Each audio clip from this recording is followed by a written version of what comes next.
এক কঠিন সময় আসবে, সেটা হচ্ছে হাসরের ময়দান।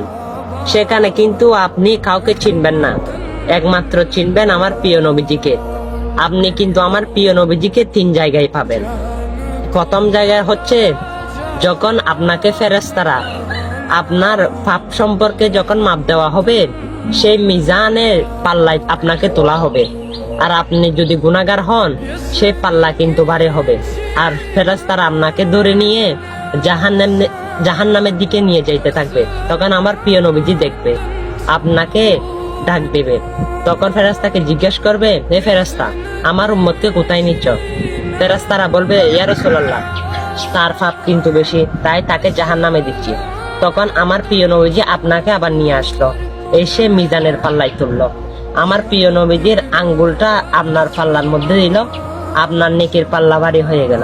হ্যাঁ, সে মুসিবতের সময় একমাত্র আমার প্রিয় নবীজিকে পাবেন। আর সেই নবীজির হাদিসগুলো বাণীগুলো মানুষের কাছে পৌঁছাবেন, অবশ্যই সেই নবীর সুপারিশ আপনিও পাবেন।